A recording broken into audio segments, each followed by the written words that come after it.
America को इतनी बड़ी पावर नहीं है। इस वक्त अमेरिका का डिक्लाइन है। इस जमाने में अमेरिका का पासपोर्ट पहले 10 पासपोर्टों में आता था। अब अमेरिका का पासपोर्ट पहले 10 मुल्कों की लिस्ट से निकल चुका है। ये डाउनफॉल की बिल्कुल। इब्तिदा है। अस्सलाम वालेकुम नाज़रीन, मुअम्मर कज़ाफ़ी एक मरतबा फिर हाजिर है नए दौर के प्लेटफॉर्म से। नाज़रीन, हमारे बड़े ही प्यारे गेस्ट कर्नल इनामुर रहीम साहब हमारे साथ मौजूद हैं। अस्सलाम वालेकुम कर्नल साहब, क्या हाल है आपके?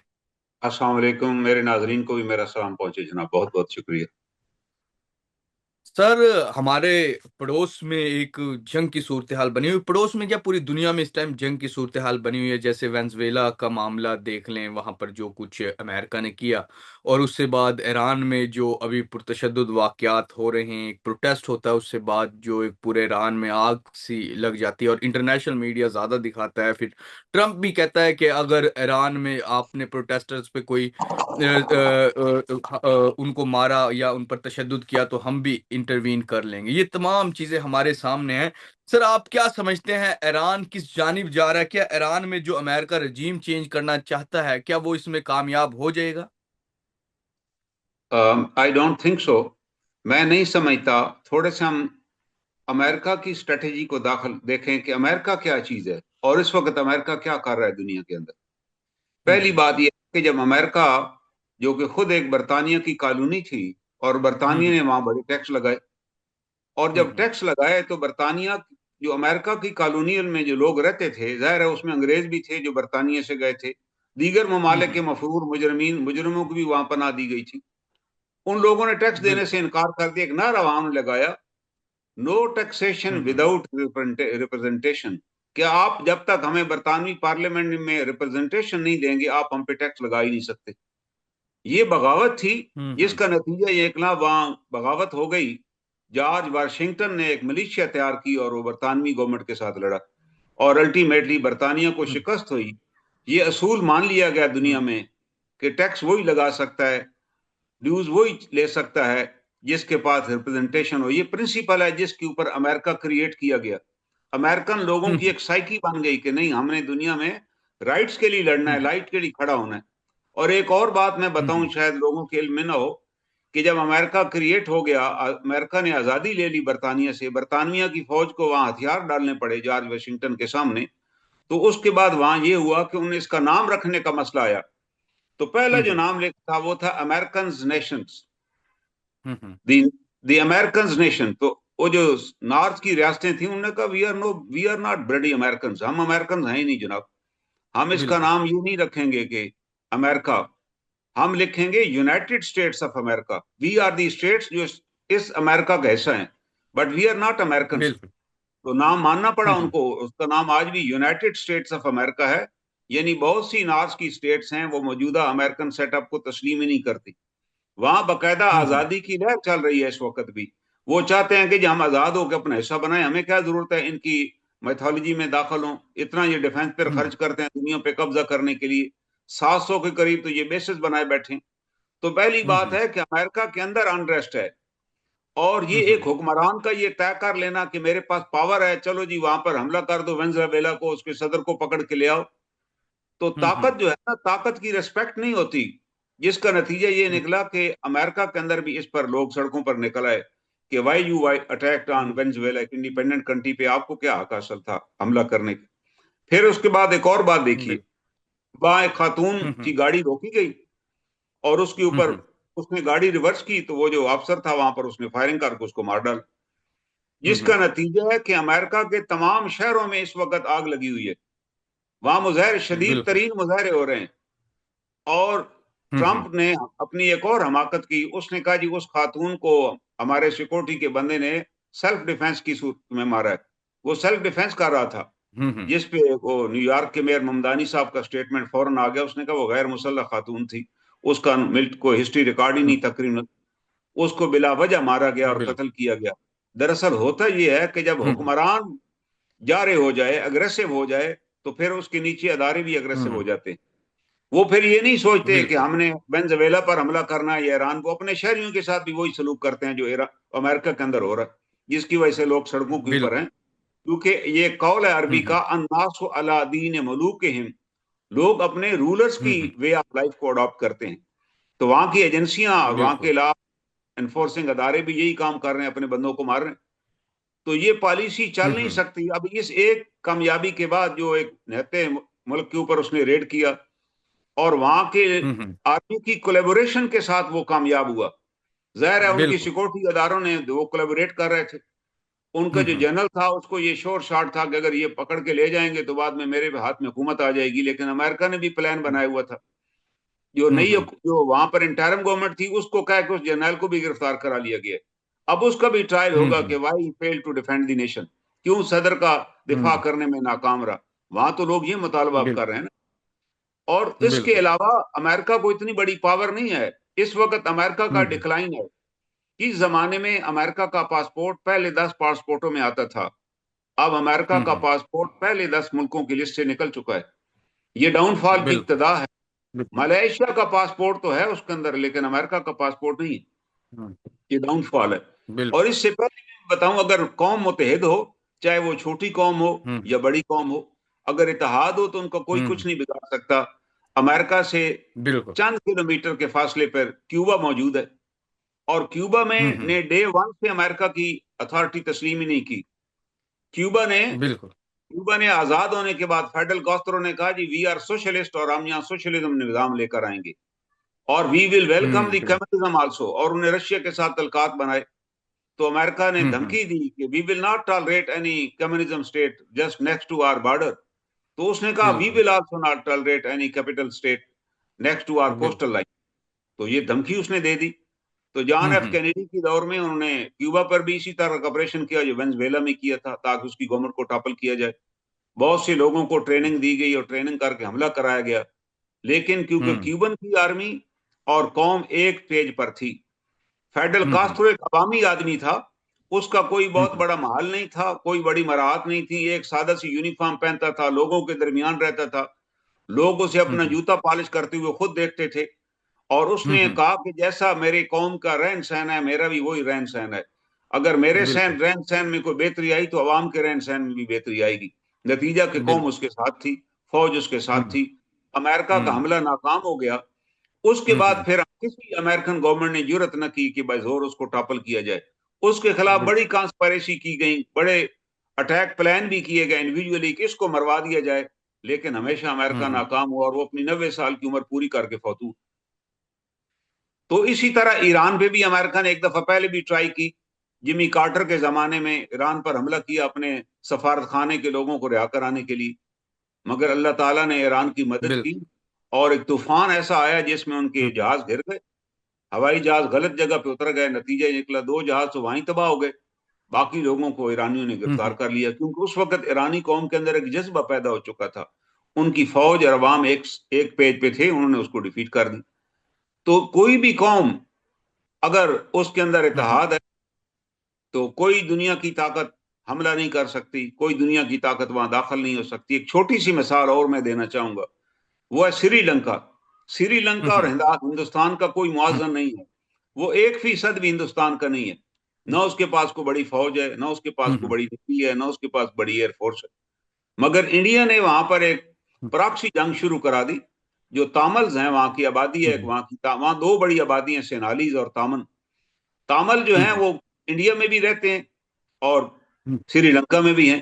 तो इंडिया ने उनको हम्म। स्पॉन्सर किया कि आप अपनी खुद मुतारी की वहां मुहिम चलाएं। उन्होंने वहां एक मुहिम चला दी। इंडिया ने स्पॉन्सर की ये दहशतगर्दी श्रीलंका के अंदर। हम्म। इस दहशतगर्दी की हम्म। बुनियाद हिंदुस्तान ने रखी। ट्रेन टेररिस्ट भेजे गए, उनको असला दिया गया।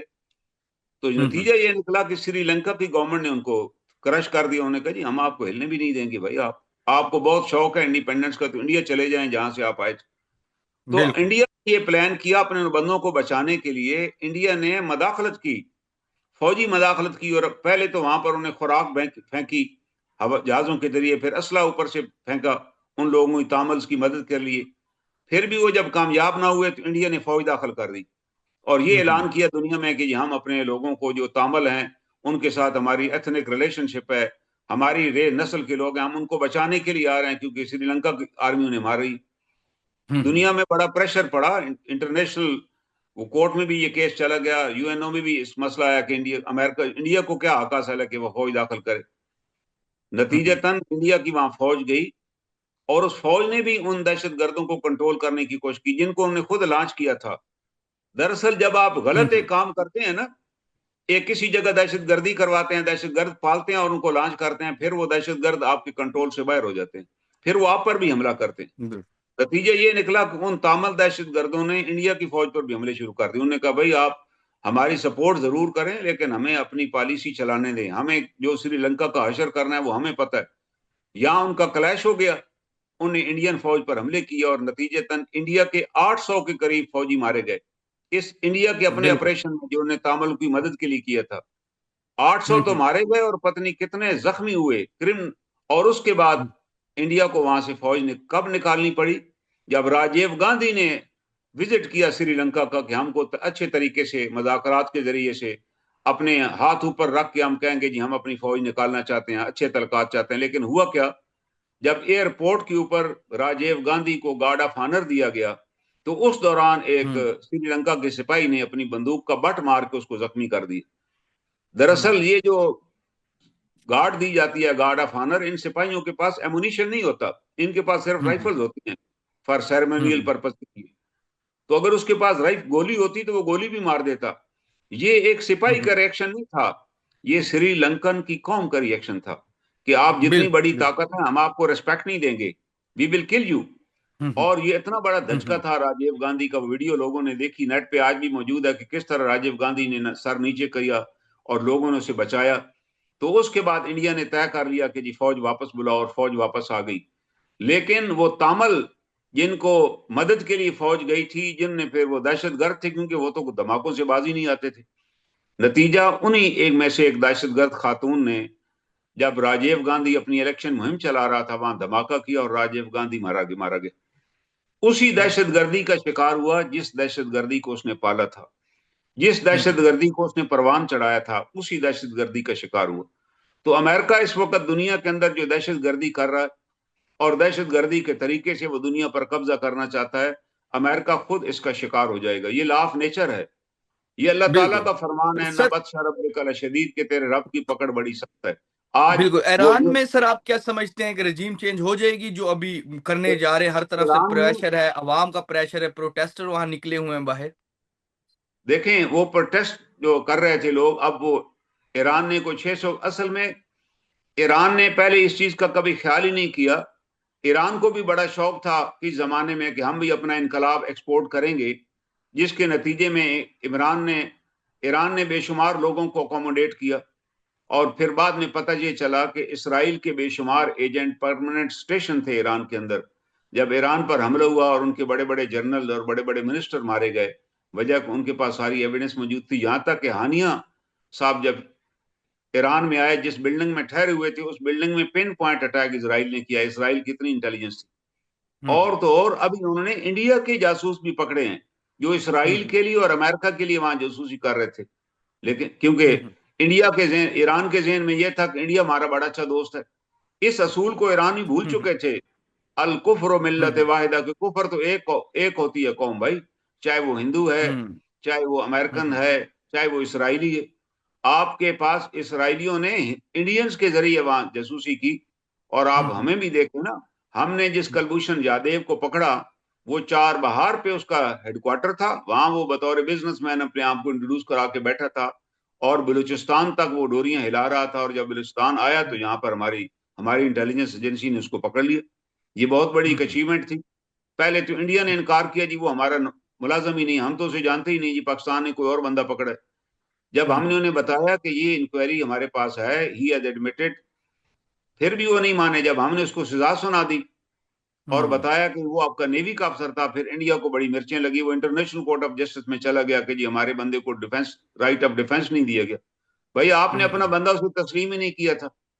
कानून ये है कि कोई फौजी अगर पकड़ा जाए तो फौरी तौर पे अपने आप को डिक्लेयर करे कि मेरा तलक फौज के साथ है, मेरा तलक हम्म नेवी के साथ है, मेरा तलक एयर, उसी वक्त उसको पीओडब्ल्यू जो जंगी कैदी का स्टेटस है मिल जाएगा।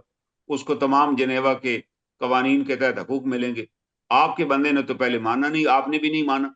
जब सजा हो गई, हमने बताया कि ये आपकी नेवी का अफसर था, सर्विंग अफसर था और ये इसका ओरिजिनल नाम था। फिर आपने फिर आपको आप मुंह भी दिखाने के काबिल न रहे दुनिया के अंदर। तो हमें ये सोचना चाहिए कि ईरान में, क्योंकि ईरान की पब्लिक अभी भी गवर्नमेंट के साथ है, ये एक तरीके के साथ, अमेरिका का ये तरीके वारदात है कि किसी मुल्क में रजीम चेंज हो तो पहले वहां मुजाहरे कराए जाते हैं।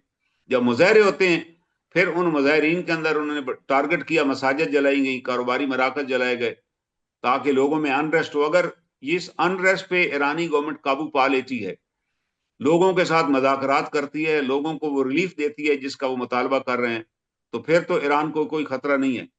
लेकिन अगर ईरान के अवाम ही उसके खिलाफ हो जाएं और हुकूमत के खिलाफ निकल आए, तो फिर it will become an easy target for American.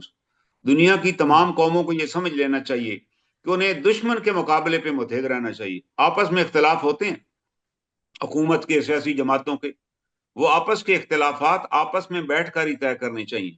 लेकिन अगर आप दावत देंगे किसी और को कि जी आप आकर हमारे खिलाफात तय करें बैरूनी ममालिक को, या ऐसे हालात क्रिएट करेंगे, फिर आपकी बका दाव पे लग जाएगी, आपको उड़ा के रख दिया जाएगा। एक और हमारे पास मिसाल है कि इस वक्त दुनिया में बेशुमार, रशिया के पास भी एटमी असला है और यूक्रेन के पास भी एटमी असला था। सबसे ज्यादा रशिया का असला यूक्रेन में स्टोर था, और उन्होंने यूक्रेन के साथ मुज़ाकरात किए, बरतानिया ने, रशिया और अमेरिका ने, और उसको कहा कि जी आप अपना एटमी असला सरेंडर कर दें, हम इसको डिस्ट्रॉय कर देंगे, हम आपको सिक्योरिटी देंगे।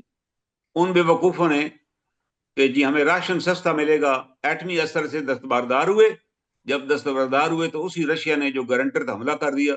अमेरिका और बरतानिया ने सिर्फ इमदाद फराम की और कुछ भी ना किया।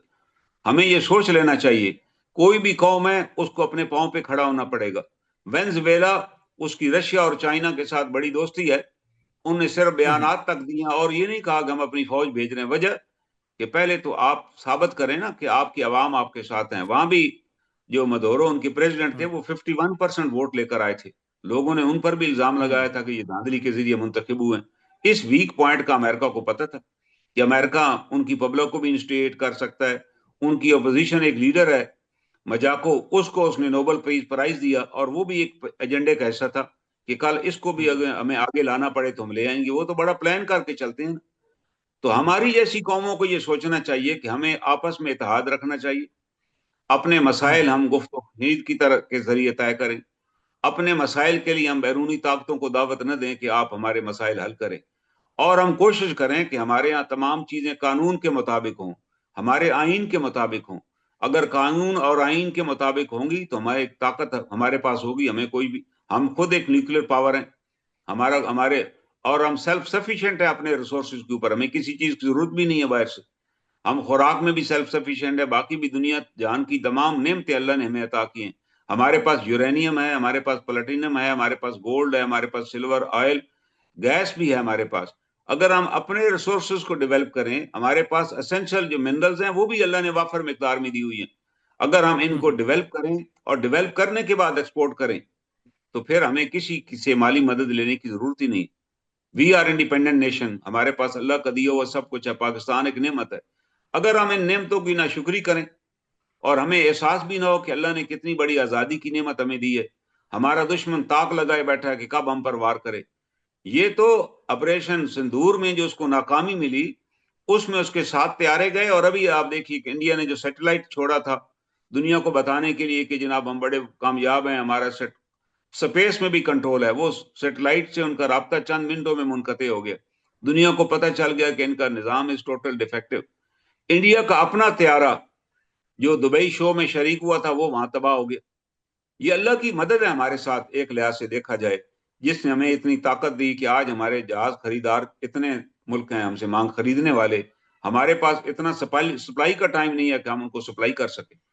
हमें अब बिल्कुल। चाहिए कि अच्छा। ये जो पीरियड है इसमें हम अपने वसाइल को जमा करें और अपने हम्म। आप को तरक्की दें, अपना इंफ्रास्ट्रक्चर और एजुकेशन को तरक्की दें, और उसके हम्म। बाद चीजें एक्सपोर्ट करें जो हम बना सकते हैं। हम ये ना करें कि अच्छा। जी हम इंतजार कर रहे हैं कहीं से हमें कोई स्पेयर मिल जाए ना। हम सेल्फ सफिशिएंट है।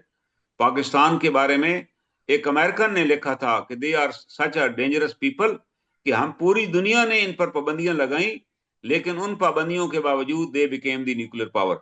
ये इससे बड़ी हमारी रिकग्निशन है कि हम्म। पाकिस्तान, और एक मैंने पहले अर्ज किया था कि एक अमेरिका का सेनेटर था लैरी प्रेस्टर, जो हमेशा पाकिस्तान के खिलाफ वोट देता, उसने प्रेस्टर अमेंडमेंट कराई कि पाकिस्तान की इमदाद बंद कर दी जाए।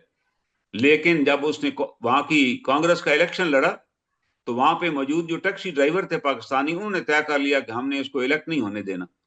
पूरी इंडियन लॉबी उसके साथ थी। लोगों ने, वो टैक्सी ड्राइवर पूरे इलाके से इकट्ठे होकर अमेरिका से आ गया उसके हल्के में, उन्होंने कंपेन चलाई 3 दिन।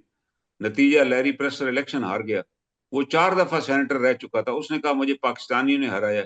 ये वो कौम है जो अमेरिका में भी जाकर किसी के इलेक्शन में हिस्सा ले तो वहां भी उसको हरा सकती है। सिर्फ हमें गाइडेंस एक चाहिए, एक लीडर चाहिए जिस कौम को डायरेक्शन दे, और कौम फिर सिंसियरिटी के साथ उसके पीछे चलने को तैयार। अगर वो लीडर भी सिंसियरिटी के साथ कमांड करे, सिंसियर हो, ये नहीं है वो कहे जी मुझे फलां ने कहा था तो मैंने ये किया, तो फलां ने कहा था मैंने ये किया, ये मेरे से गलती हो गई, ये अच्छा मुझे सर, नहीं करना। बिल्कुल बिल्कुल हर बिल्कुल। हर अच्छा। 15 दिन बाद, मिनट बाद एक यू टर्न ले ले वो, तो उसको तो हम लीडर ही नहीं मानते। कायदे आजम ने हम्म, स्टैंड ले लिया कि हम्म, हिंदुस्तान तकसीम होगा और हिंदुस्तान में दो ताकतें हैं, एक नहीं है, एक हिंदू और मुस्लिम। कायदे आजम नेवर टुक यू टर्न, जिसका नतीजा ये निकला कि पाकिस्तान वॉज क्रिएटेड। लेकिन बिल्कुल। अगर आपका अच्छा। लीडर ही यू टर्न ही है, या जो सुबह कुछ कहता है शाम को कुछ कहता है, तो उसको तो आप खुदा रहा उस लीडर से भी फिर जान छुड़ाएं। उसका तो कोई दीन ईमान ही नहीं। वो कभी कुछ बिल्कुल करेगा, कभी कुछ करेगा, और ultimately you will land no. तो हमें कोई, बिल्कुल हम नहीं चाहते कि ईरान में डिस्टर्बेंस हो। हमारा इस्लामी बिरादर मुल्क है ईरान, हमारे उसके साथ तल्लुकात हैं। पाकिस्तान को सबसे पहले ईरान ने तस्लीम किया था, वो उस वक्त शाह ईरान की हुकूमत थी। मगर ये रवायात नीचे तक चलती हैं, चाहे कोई भी हुकूमत हो। ईरानियों ईरानियों के साथ हमारा एक रिलेशन है। हमारा ये बॉर्डर भी ईरान का वो बॉर्डर है जिस पर आज तक हमने फौज डिप्लाई नहीं की। कभी हमारी फौज उस बॉर्डर पे नहीं हमने भेजी कि जी ईरान के बॉर्डर पे फौज भेजो। ये हमारा रिलेशन है उनके साथ पिछले 70 सालों से। अच्छा इसकी सर, वजह ये, ईरान के ईरान ऊपर को कोई अगर खतरा नहीं है। अमेरिका जो सूरत हाल लग रही है, अमेरिका अगर हमला करता है, अटैक करता है, इसराइल करता है, तो क्या चाइना और रशिया साथ देगा ईरान का? क्योंकि उन्होंने वेनेजुएला में तो साथ नहीं दिया। वेनेजुएला के चीन चाइना की बहुत बड़ी इन्वेस्टमेंट थी, फिर वो मिलिट्री जितने भी इक्विपमेंट है वो सारे रशिया देता था। तो ईरान के साथ देगा चाइना या रशिया? असल में बात यह है कि अगर आपकी आवाम आपके साथ खड़ी हो तो फिर पूरी दुनिया आपकी सपोर्ट करती है। अभी आप देखें ना, अगर चाइना का है जी मैं वहां मदद देता हूँ, वहां के अवाम ही उसके साथ ना हो, वहां लोगों में हम्म, अनरेस्ट भी थी। ये भी फैक्ट है कि वहां लोग उस सदर के खिलाफ भी कोई तहरीक चला रहे थे। और जाहिर है दी आर्मी वॉज डिवाइडेड, आर्मी ने डिफेंड ही नहीं किया। जब चाइना को नजर आ गया कि उनकी आर्मी में वो लॉयल्टी टू दी गवर्नमेंट नहीं थी, वो अमेरिका के साथ मिले हुए थे, तो ऐसी सूरत हाल में कोई दूसरा मुल्क जो डिस्टेंस पर हो वो भी मदद नहीं करता। वो भी कहता है कि हम अगर मदद करेंगे तो वो जाया चली जाएगी, किन हाथों में जाकर पहुंचेगी, वो यूटिलाइज ही नहीं होगी। हाँ, अगर वो जैसे क्यूबा है, क्यूबा को लोगों ने मदद दी और क्यूबा डट गया, और क्यूबा आज भी कायम है। क्यूबा में अमेरिका के हर प्रेसिडेंट ने कंस्पेरेसी की, रिटर्न ऑर्डर दिए कि इसको एलिमिनेट कराओ भाई, बड़ी साजिशें उसके खिलाफ। लेकिन एक साथ भी कामयाब नहीं हुई। वजह है कि पूरी आवाम उसके साथ थी। उसका लाइफ स्टाइल और आवाम का स्टाइल एक ही जैसा था। उसने कोई अपने आप के लिए कोई इम्तियाजी गाड़ियां, इम्तियाजी रैश, इम्तियाजी मरात नहीं ली। उसने कहा no, I am living with my own people. तो लोग आखिरी वक्त तक उसके साथ रहे, और जिसका नतीजा ये निकला कि 90 साल की उम्र में बिस्तर पे घर के अंदर उसकी वफात हुई। ये बड़ी उसकी अचीवमेंट थी। उसने अपनी कौम को मुतहद रखा। हमारे रहनुमा भी अगर आज अपने मेयार जिंदगी को हमारे मुकाबले पे ले आए, ये नहीं है कि हमारा एक हुक्मरान बनी गाला में रहता है, दूसरा जाति उमरा में रहता है, अब 1000 कनाल के घर के ऊपर। और अगर हमारे हुक्मरानों का ये तर्ज राइश है, ये दर्ज बूदोबाश है, तो आवाम से तो उनका कोई तल्लक नहीं है। एक वहां रहते हैं इस्लाम, इधर जनाब की बलावल हाउस है, वो देखें कितने 100 एकड़ के ऊपर है। तो अवाम के साथ इन रहनुमाओं का क्या तल्लक है? अवाम बिल्कुल की इनको कोई तायद हासिल नहीं होती, क्योंकि अवाम और इनका आपस में कोई मेल ताल ही नहीं है। कोई हम ऐसे ही अंधों की तरह इनको फॉलो करते हैं। हमें अवाम को ये बताना चाहिए आप उस रहनुमा को फॉलो करें कम अज कम जिसका तर्ज जिंदगी आपके मुताबिक हो। ये लोग अपने खानदानों के लिए हुक्मरान हैं। ये तमाम मारात अपने खानदानों को देंगे, इनके जानशीन भी इनके खानदानों में से होंगे। ये जमहूरियत का एक खिलौना है जो आपके हाथ में इन्होंने दिया हुआ है कि जी जमहूरी हुकूमत, हम जमहूरियत बेहतरीन इंतकाम है, वोट को इज्जत दो, हम हकीकी आजादी लेकर आएंगे। ये बस नारे हैं खाली खोली। इन नारों में न कोई हकीकत है, न इनके अंदर कोई खलास है। ये लोगों को बेवकूफ बनाने के लिए लगाए जाते हैं ताकि लोग इनको फॉलो करें, ये फिर मर्जी करें, रैशियां करें। फेडरल कास्त्रो ने शायद जिंदगी में 6 दौरे भी नहीं किए होंगे, सबसे लंबा टेन्योर है उसका। वो किसी एक दो मुल्कों में शायद गया होगा, वरना वो गया ही नहीं। उसने कहा मुझे बाहर जाने की क्या जरूरत है, मेरी टीम है, वो दौरे कर लेगी, काम करेगी, हम मुझे अपने मुल्क में रहना है अपने लोगों के साथ। हमारे हुक्मरानों को तो टाइम ही नहीं मिलता कि आज स्विट्जरलैंड से आ रहे हैं और ऐसे ऐसे मुल्कों में गए हैं जिनके साथ हमारे न तजारती मरासम है, ना कोई और किसी किस्म के मरासम है, लेकिन ये नक्शा सामने रख लेते हैं कि जी आज इस हफ्ते हमने फलां मुल्क में जाना है, इस हफ्ते हमने फलां मुल्क की सैर करना है। फिर 50-50 फैमिली के बंदों को साथ लेके चल पड़ते हैं और पता चलता है जी अरबों रुपए इन दौरों के ऊपर खर्च हो गए। ये जब हालात हों तो फिर अवाम ही उठ खड़े होते हैं, फिर बाहर से किसी के आने की जरूरत ही नहीं पड़ती बाहर से। लेकिन ईरान के हुक्मरानों को मैं समझता हूं कि ईरान के हुक्मरानों ने कम अज कम ये एक मिसाल कायम की अपने मुल्क के अंदर के उनकी सादा तर्ज जिंदगी है। शाह ईरान को इसलिए वहां से लोगों ने रवाना किया, वो एक और क्लास का नुमाइंदा था और उसको वहां से जाना पड़ा। अब कुछ लोग वहां, अमेरिका ने जो प्लांट किया कि जी शाह ईरान को बेटे को हम लेकर आ जाएंगे, वो कभी भी नहीं आ सकता, क्योंकि लोगों ने, हजारों लोगों ने जानों की कुर्बानियां दी शाह ईरान के जमाने में जब तहरीक चली। शायद और उन्हें शाह ईरान का बिस्तर बोरिया वहां से गोल किया, उसको वहां से निकाल दिया। तो ये और कोई फिर शाह ईरान की किसी ने सपोर्ट भी ना की।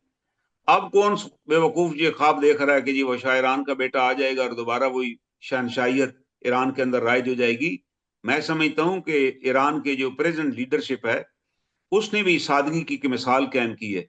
उनकी तर्ज जिंदगी भी आम आदमियों जैसी है, आप देख लें। और ये यही वजह है कि अवाम उनके साथ हैं। ये बाकायदा एक प्लान के तहत हंगामे कराए जाते हैं, आगे लगवाई जाती हैं तो लुटी जाती हैं ताकि इस इलाके में, और ये अगर इस इलाके में कोई ऐसी अनसर्टेनिटी हुई तो उसके बुरे असरात पाकिस्तान पर भी पड़ेंगे। हमें इस बात से ऊपर होकर सोचना चाहिए, ये नहीं सोचना चाहिए वो जी फलां मसलक की हुकूमत है, हम ये हैं जी वो हैं। खुदा ना खास्ता अगर हमारे पड़ोस में आग लगी तो उस आग की हिद्दत हमारे तक पहुंचेगी, वो आग भी हमारे तक शायद पहुंचे। तो हमें तो ईरान सर की अब तो सालमियत ये के कहा लिए जाता है, ईरान का साथ देना अब तो चाहिए। मौजूदा दौर में सर ये मौजूदा दौर में तो ये कहा जाता है कि कौम सिर्फ वही बचेगी या उनके ऊपर ही नहीं, अमेरिका जैसी बड़ी ताकतें, अब जैसे रशिया के यूक्रेन पे जो चढ़ाइयाँ कर रहा है, इधर चाइना ताइवान पर जो कर रहा है, इसी तरह अमेरिका ने वेनेजुएला पे किया है। तो बहुत सारे बड़े डिफेंस जो एनालिसिस करते हैं, उनका यही कहना है कि सिर्फ वही कौमें अब अपना डिफेंस कर सकती हैं, अपने आप को बचा सकती हैं, जिनके पास एटमी हथियार हैं। क्या ईरान एटमी हथियार बना लेगा अपना? क्या वो इस दौड़ में कहाँ पर है? क्योंकि उन्होंने कोशिश तो बहुत की है। असल में वो आपकी बात दुरुस्त है, ये तो कुरान का हुक्म है, ऐदुलहुम मस्ततातुम, कि अपनी इतनी तैयारी करो जितनी तुम्हारी इस्तात है। आप ये ना करें कि हमें तो किसी असले की जरूरत ही नहीं, हमें क्या डिफेंस की जरूरत है। नो, डिफेंस तो पहली प्रायोरिटी है। सबसे पहले आप अपने दिफा मजबूत करें ताकि दुश्मन आपकी तरफ मैली निगाह से ही देखने की जरूरत ही ना कर सके। ये इस्लाम का हम्म। पहला हुक्म है। जनाब जी जी। रसूल करीम सल्लल्लाहु अलैहि वसल्लम के घर पे खाना नहीं था। आपके घर पे जिस रात आपका इंतकाल हुआ उस रात घर में चिराग जलाने के लिए भी तेल नहीं था, और वो भी उधार लिया गया। लेकिन उस दिन भी आपके घर में 9 तलवारें लटकी हुई थी। इससे अंदाजा लगाए ना प्रायोरिटी का, कि 9 तलवारें तो मौजूद थी लेकिन जलाने के लिए तेल नहीं था। उस तेल को किसने पूछना था अगर तलवारें थी? जिसका नतीजा ये निकला कि उस वक्त की नॉन दुनिया जो थी वो मुसलमानों ने फतह कर ली। उनको बता दिया गया कि असल प्रायोरिटी आपकी ये है। आप में से हर आदमी सिपाही है, हर आदमी मुजाहिद है, हर बिल्कुल। एक के पास हथियार होना चाहिए और हर एक को मुल्क का दिफा करना चाहिए। यही एक तरीका है अपने आप को बचाने का कि हम मुतहद रहें और अलर्ट रहें, और हमें किसी भी और मखमसे में, किसी और करीबी जंग में हिस्सा नहीं लेना चाहिए। हमें न तो अमेरिका की दोस्ती हमें सूट करती है, न दुश्मनी सूट करती है। हम गैर जानबदार रहें, अपने जी। मामलात को संभालें। और हमें ये सोचना चाहिए कि ईरान की सालमियत हमारी सालमियत है। हम अपने पड़ोस में किसी मुल्क को, चाहे वो अफगानिस्तान ही क्यों हो, उनके साथ भी हम बात कर रहे हैं, मज़ाकरात कोशिश कर रहे हैं कि भाई आप भी हमारे साथ बैठें, हमारे साथ मज़ाकरात करें। हम इस खित्ते के ममालिक हैं, यहाँ किसी अमेरिका ने नहीं आना, वो सब चले जाएंगे, हमने यहाँ रहना। अगर हम किसी के कहने पे एक दूसरे पे हमले करेंगे, जैसे वहां से दहशत गर्द आ रहे हैं और यहाँ पर हमले कर रहे हैं, तो आप उनको कंट्रोल कीजिए, ये आपकी जिम्मेदारी बनती है। आप उनको कंट्रोल करेंगे तो आपके मुल्क में भी अमन होगा, हमारे यहाँ भी अमन होगा। आपके लोग भी हमारे यहाँ आ सकेंगे, जैसे पहले आते थे यहाँ से जा सकेंगे। पहले कौन सा लोग पासपोर्ट लेकर आते थे? लोग ऊंटों पर आते थे, पाबंदे सर्दियों के मौसम में पूरे पाकिस्तान में ट्रैवल करते थे, तजारत करते थे, यहाँ से सामान खरीद के वापस ले जाते थे। बड़ा पुरअमन जमाना था, कोई खतरा ही नहीं था। तो ये हालात दोबारा लौट सकते हैं अगर यूरोपीय यूनियन के ममालिक आपस में बगैर पासपोर्ट के एक दूसरे मुल्क में जा सकते हैं, एक करेंसी इस्तेमाल कर सकते हैं। तो ये जो हमारा खित्ता है, जो दुनिया का इंतहाई मजबूत तरीन खित्ता है, जिसमें दुनिया की तमाम नेमतें हैं, जिसमें तुर्किया शामिल है, ईरान शामिल है, अफगानिस्तान शामिल है, पाकिस्तान शामिल है, और अब माशाल्लाह जो रशियन इंडिपेंडेंट मुस्लिम स्टेट्स हैं, अजरबैजान, ताजिकिस्तान, कमालिस्तान, ये सारी की सारी इस ग्रुप में शामिल हो सकती हैं। ये एक बहुत बड़ा ब्लॉक हमारे हो सकता है, और उसमें बड़ा पोटेंशियल है। इस वक्त भी कितने अरब ममालिक हैं जो हमारी तरफ देख रहे हैं कि आप हमारे दिफा की जिम्मेदारी उठा ले। हमने मुआहदे सऊदीया के साथ हमने मुआहदा कर लिया, कतर के साथ हमने मुआहदा किया, ताजिकिस्तान के साथ मुआहदा किया। तो ये अल्लाह की तरफ से एक इंडिकेशन है कि आप अपने आप को मजबूत कीजिए, आपको फिनांस करने वाले मौजूद हैं। हो सकता है अगले साल हम इंशाल्लाह IMF की चंगल से भी निकल आएंगे, अगर हमारे हुक्मरान ऐसी पॉलिसियां बनाए कि आम आदमी की जिंदगी आसान हो। ऐसी पॉलिसियां ना बनाए कि हमने लोगों पे फाइन इम्पोज करने हैं, हमने जुर्माने करने हैं, हमने रेट बढ़ाने हैं, हमने टैक्स लेने हैं, हमने लेवी बढ़ानी है। तो टैक्स और लेवी बनाने से तो अमेरिका टूट गया था। अमेरिका वाज ब्रिटिश कॉलोनी, उन्होंने कहा जी जाओ भाग जाओ जहां से, आप हम पे टैक्स लगा ही नहीं सकते। ये ना हो कि लोगों पे आप बिजली के टैक्स लगाएं, नए नए निजाम लेकर आए कि जी नेट मीटरिंग नहीं, अब हम ये करेंगे, अब वो करेंगे। तो लोगों को इस स्टेज तक ना ले आए कि आपके यहाँ भी लोग खड़े हो जाएं। फिर होता यह है कि मुल्क के अंदर अनरेस्ट होती है, बाहर वाले उसको हवा देते हैं, और फिर हुकूमत के हाथों से इख्तियार निकल जाता है। तो हुक्मरानों को भी चाहिए कि अपनी तमाम पॉलिसियों का जायजा लें। ये जो जमीन और आसमान का फर्क है हुक्मरानों के और आम शहरी की जिंदगी में, इस फर्क को खत्म करें। इस फर्क करने का खत्म करने का तरीका यह है कि आप उनकी जरूरियात को पूरी करें, उनकी जरूरियात जिंदगी की चीजें मुनासिब कीमत पर उनको मुहैया करें। और देखें, ये नहीं है कि एक जज जो है उसको तो आप 5 करोड़ पेंशन में दे दें, और एक आम आदमी जो पोस्टमैन है बेचारा, वो पेंशन से अपना घर भी ना बना सके, अपने घर की रिपेयर भी ना करा सके अगर रिटायर हो जाए। तो ये देखने की बात है ना, ये बिल्कुल डिफरेंस है बिल्कुल। ना, डिफरेंस ऑफ पे एंड पेंशन बहुत बिटवीन बिल्कुल lower bill, employees and between highest employees. ये बिल्कुल जुर्म है किसी मुआशरे में इसका होना। ये बिल्कुल मुआशरे कंसब की बड़े ही सलामती के लिए खतरनाक है। लोग फिर सोचते हैं कि यार फिर हमारे लिए तो कुछ भी नहीं है इस मुल्क के अंदर। बिल्कुल हुक्म बिल्कुल मुल्क तो फिर अशराफिया का है, अशराफिया के लिए सब कुछ है। उनके लिए बिल्कुल इमारात हैं, उनके लिए प्रोविज हैं, उनके लिए जहाज हैं। आम बंदे के लिए तो फिर सवारी भी नहीं, बिल्कुल उस पर बड़ा तो टैक्स भी इंपॉर्टेंट भरना। पॉइंट है सर ये कि जो ये टैक्स का सिस्टम है, टैक्स का निज़ाम है, और अब गरीब के पास एक तो नौकरियां नहीं है, उनके पास कोई सरमाया नहीं है, कोई इस तरह की चीजें नहीं है कि वो अपनी जिंदगी को बेहतर कर सके। दूसरा अमीर से अमीर तर होता जा रहा है और टैक्स इस गरीब पे ज्यादा लग रहे हैं। एक पूरा बोझ बना हुआ है प्रॉपर, बिजली के टैक्स, गैस के टैक्स, फला टैक्स। तो ये गवर्नमेंट को भी देखना चाहिए और इन चीजों को आसान करना चाहिए ताकि अवाम के लिए बिल्कुल आसानी पैदा हो। इन महंगाइयों से अगर ये इसी तरह बढ़ते बिल्कुल। रहे तो एक दिन आएगा कि लोग यहाँ पर प्रोटेस्ट करेंगे। लोग बाहर यही निकल काम जो आएंगे, ईरान में आप हुआ है, कंट्रोल यही, नहीं कर सकते लोगों को। हाँ यही बिल्कुल, काम, बिल्कुल बिल्कुल जो, ईरान में यही हुआ। हमें बिल्कुल ईरान से सबक हासिल करना चाहिए, हम लोगों को रिलीफ दें। ये नहीं, आप थोड़ा अंदाजा लगाएं कि इमरान खान साहब के जमाने में कमीशन बना जिसने कहा जी चीनी क्यों महंगी हुई है, चीनी और आटा स्मगल हुआ था उस जमाने में।